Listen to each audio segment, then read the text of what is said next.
de l'Ending, de la première saison.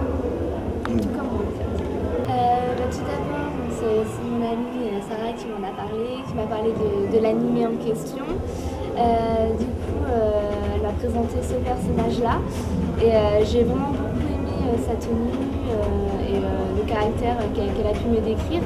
Ensuite, j'ai regardé la série, ça m'a encore plus plu et du coup, je me suis mise à la couture et j'ai réalisé la tenue intégralement.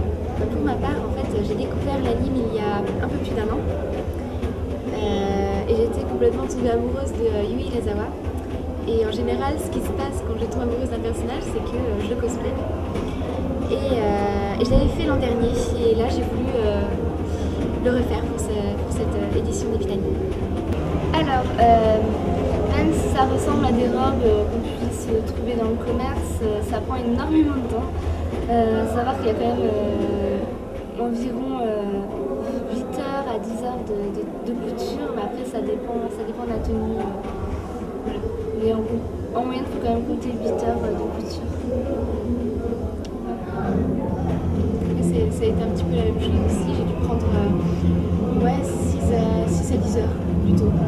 Parce que j'ai fait beaucoup d'essais par rapport à ça. Puis on ne se rend pas compte vraiment du temps qu'on prend. Parce qu'on fait les étapes petit à petit. C'est-à-dire qu'on va faire la jupe, puis on va la laisser de côté, on va reprendre le bustier. C'est vraiment. On fait pas. Pour ma part, on ne fait pas tout d'un coup. Et puis parfois il y a de la couture qui se fait sur place. Lorsqu'on porte le costume, on remarque des détails qu'on a oubliés. Alors on doit reprendre, c'est encore du travail, mais on fait parce qu'on aime notre personnage et le costume. Déjà, quand on prépare notre prestation sur scène, on incarne notre personnage. Donc personnellement, c'est une chanteuse. Alors j'ai juste à choisir mon petit morceau que je souhaite interpréter.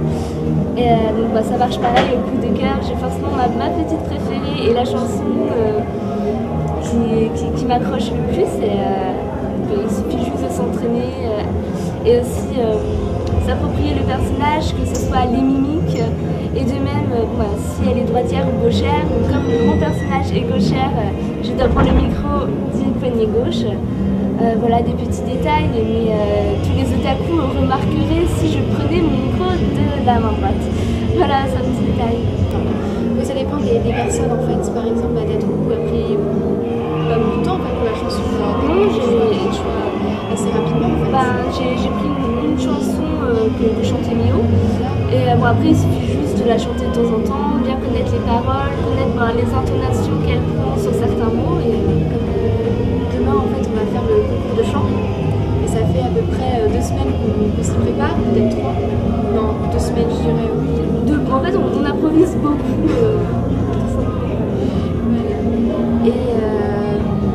Et par exemple, moi l'an dernier, en fait, pour faire Yui Iizawa, j'ai compté 2 mois pour apprendre à jouer de la guitare, parce que c'est une guitariste.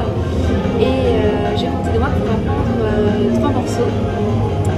Et j'en avais appris un 4e juste après pour justement remettre le costume plus tard.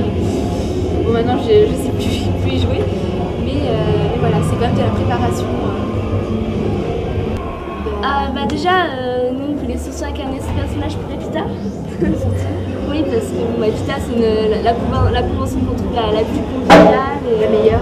Voilà, à notre sens. Et donc ça faisait déjà un bon moment qu'on voulait faire ce petit duo depuis la sortie de Kayon. Et puis donc voilà, petit coup de cœur pour la convention, pour les personnages. Alors c'était le moment de les ressortir. T'as ton petit mot? Petit mot,